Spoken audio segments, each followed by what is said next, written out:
Cher bien-aimé, bonjour. C'est avec plaisir que je reviens ici pour causer avec vous. Ça fait déjà 21 ans que nous sommes sur le net, que nous avons notre blog qui s'appelle Parole de paix et de réconciliation.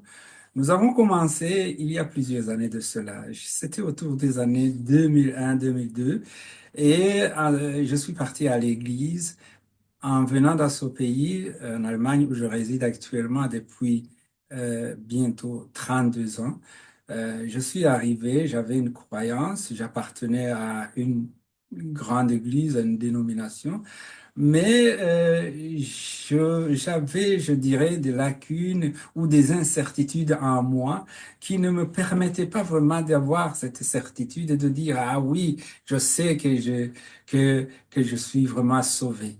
Mais une fois, dans 2002, je suis parti à l'église et c'était dans une église de réveil.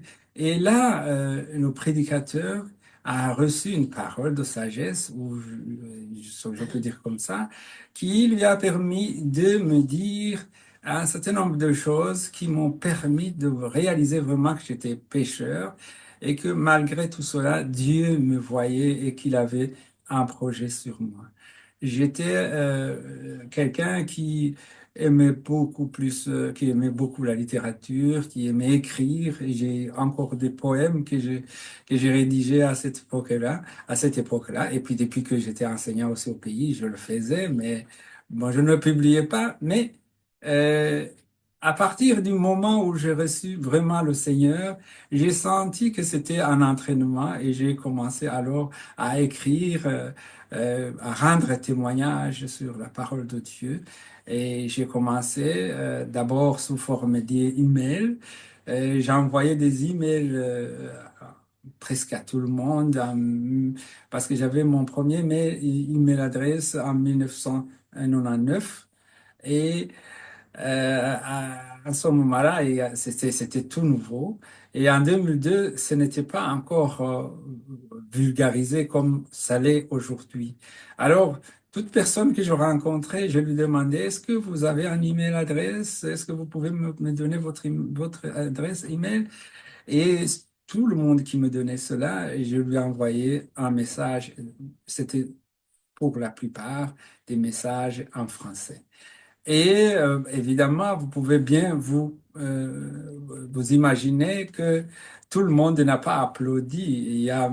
J'ai eu parfois des gens qui m'ont bien ramassé. Mais je veux dire que par rapport au nombre de personnes qui ont reçu mes emails avec la bonne nouvelle, il y a eu très peu de gens qui m'ont envoyé des messages négatifs. Peut-être deux ou trois personnes.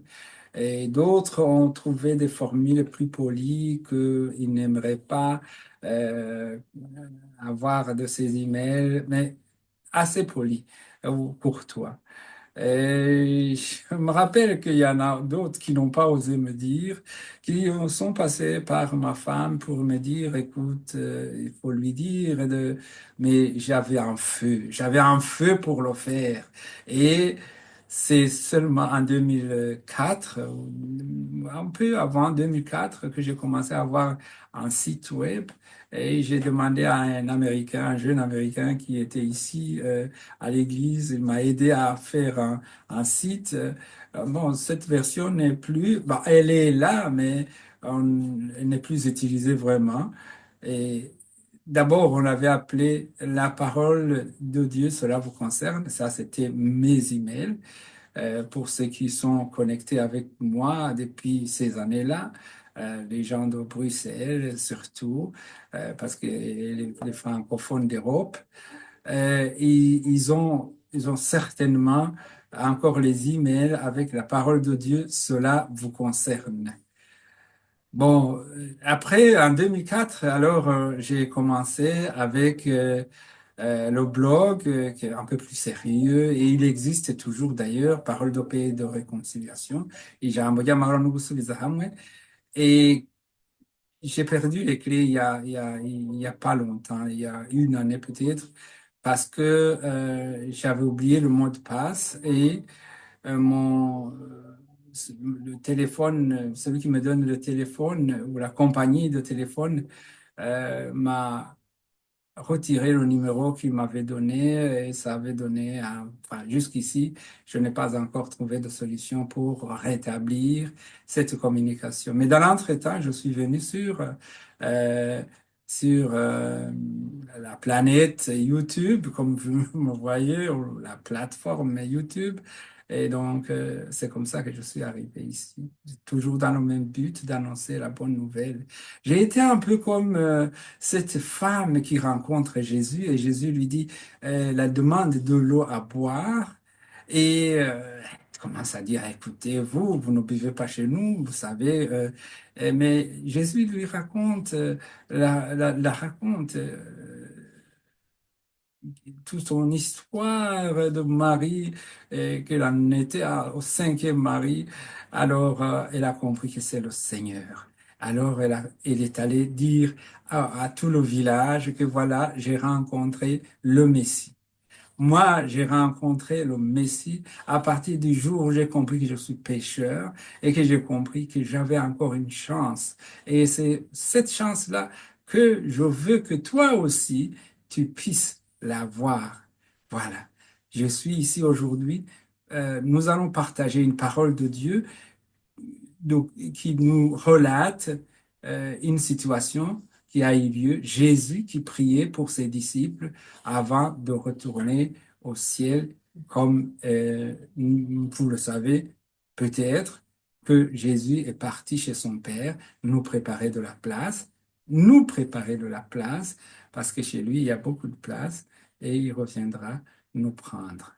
Il reviendra te prendre, toi aussi, si tu crois réellement à cela. Mais croire, c'est une chose, hein, mais il faut le vivre.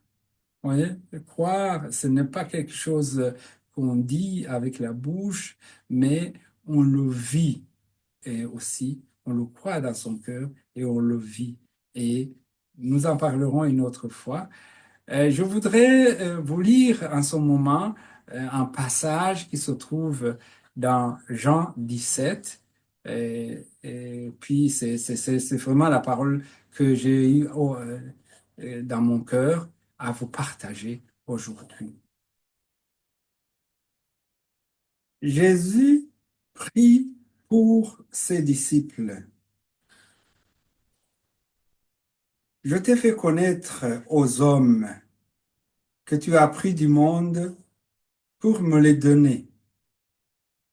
Ils t'appartenaient et tu me les as donnés. Ils ont gardé ta parole, mais maintenant ils savent que tout ce que tu m'as donné vient de toi, car je leur ai transmis fidèlement le message que tu m'avais confié. Ils l'ont reçu. Aussi ont-ils reconnu avec certitude que je suis venu d'auprès de toi. Et ils ont cru que c'est toi qui m'as envoyé. Je te prie pour eux.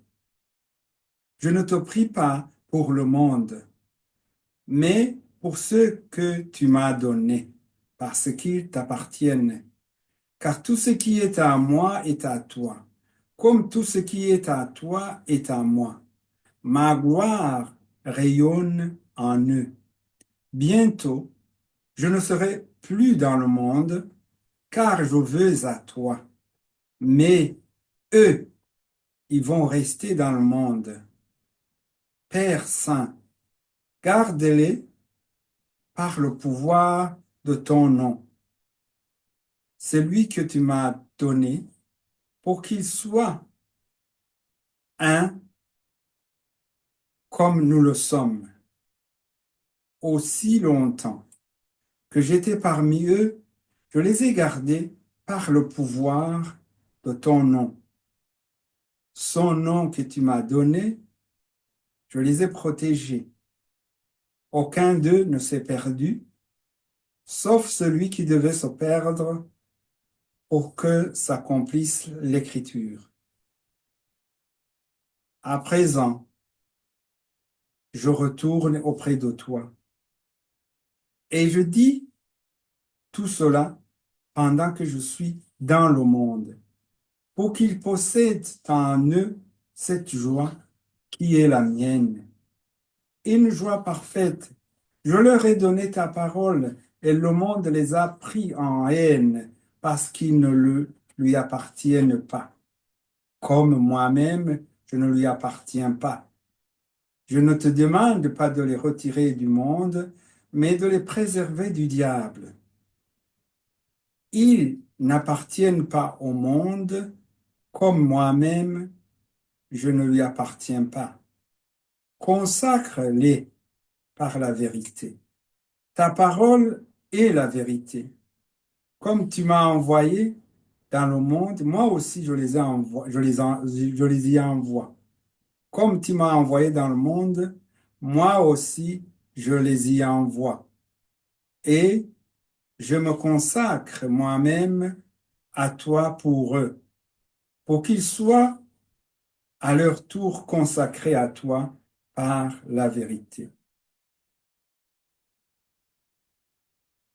Ce n'est pas seulement pour eux que je te prie, c'est aussi pour ceux qui croiront en moi grâce à leur parole. Je te demande qu'ils soient tous un, comme moi. Père, tu es en moi et comme moi, je suis en toi. Qu'ils soient un en nous pour que le monde croie que c'est toi qui m'as envoyé. Je leur ai donné la gloire que tu m'as donnée, afin qu'ils soient un. Comme toi et moi, nous sommes un. Moi en eux et toi en moi.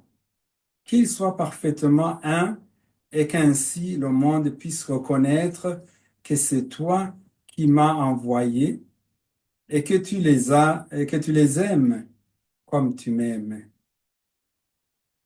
Père, mon désir est que ce que tu m'as donné soit avec moi là où je serai et qu'ils contemplent ma gloire, ce que tu m'as donné parce que tu m'as aimé avant la création du monde. Père, toi qui es juste, le monde ne t'a pas connu, mais moi je t'ai connu. Et ceux-ci ont compris que c'est toi qui m'as envoyé. Je t'ai fait connaître à eux et je continuerai à te faire connaître pour que l'amour que tu m'as témoigné soit en eux et que je sois moi-même en eux. Alléluia. Voilà, ici Jésus se prépare à retourner. Moi, je me pose la question de savoir comment les disciples pouvaient comprendre tout cela. Ce n'est pas évident. Quelqu'un vous dit qu'il va aller au ciel et vous n'avez jamais vu quelqu'un aller là-bas. Et oui, bon, c'est vrai que Jésus avait déjà opéré plein de miracles en leur présence, mais ça, je ne pense pas que ça ait suffi pour qu'il n'y ait plus de doute. D'ailleurs, on va le voir une autre fois dans nos entretiens. On va lire maintenant euh, un autre message du Christ qu'il donnait à ses disciples pour les préparer justement à cet événement. C'est dans Jean 14, l'évangile de Jean 14. Jésus dit que votre cœur ne se trouble pas. Ayez foi en Dieu et ayez aussi foi en moi. Dans la maison de mon Père, il y a beaucoup de demeures. Si ce n'était pas vrai, je vous l'aurais dit. En effet, je vais vous préparer une place. Lorsque je vous aurai préparé une place, je reviendrai et je vous prendrai avec moi afin que vous soyez vous aussi là où je suis. Mais vous en connaissez le chemin. Thomas lui dit, Seigneur, nous ne savons même pas où tu vas. Comment pourrions-nous savoir par quel chemin on y parvient?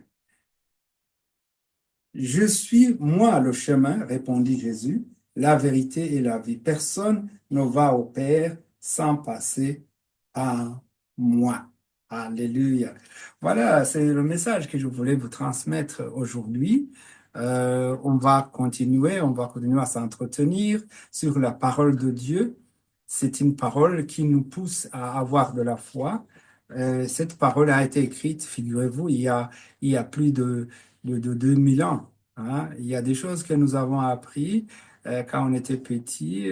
Moi, j'ai commencé l'école en 1968 et il y a plein de choses. Je ne me rappelle pratiquement de rien de ce que j'ai appris. Parmi mes camarades de classe, il y a beaucoup, un grand nombre, je ne me rappelle plus comment ils s'appelaient, comment ils ressemblaient. Et d'ailleurs, si je les rencontrais aujourd'hui, ils seraient vraiment vieux, comme j'en ai vu certains. Et donc, cette parole qui est plus vieille de 2000 ans, elle est vivace, elle est vivante, elle nous donne espoir. Et moi, vraiment, je crois fermement que Jésus reviendra pour nous prendre. Et moi, personnellement, je souhaite être parmi ces invités. Et j'ai la certitude qu'il le fera.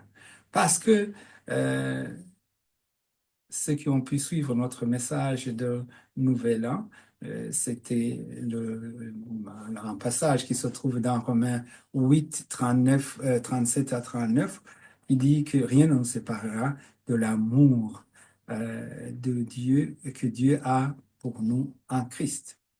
Alléluia. Alors, je vous souhaite une bonne journée, je vous souhaite une bonne nuit pour ceux qui sont au lit et surtout, gardez ces paroles, elles sont à vous, elles sont destinées à vous. Vous pouvez contribuer à ce travail en nous écrivant, en commentant. Vous pouvez envoyer votre message par commentaire. Vous pouvez vous abonner ou alors appuyer sur la note, comment on appelle, la cloche de notification ou faire un j'aime. Tout cela contribue à faire que le travail fait du mouvement.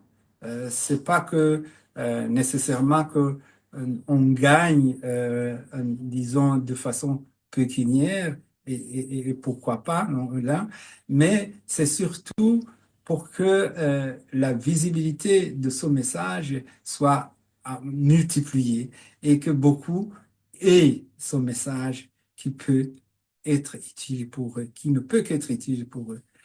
Et je vous souhaite une bonne journée, et je l'ai déjà dit, à vous et à votre famille, à vos familles, partout où vous êtes. Je salue nos interlocuteurs qui nous suivent de partout et j'ai été très flatté de voir que moi, je suis d'origine burundaise.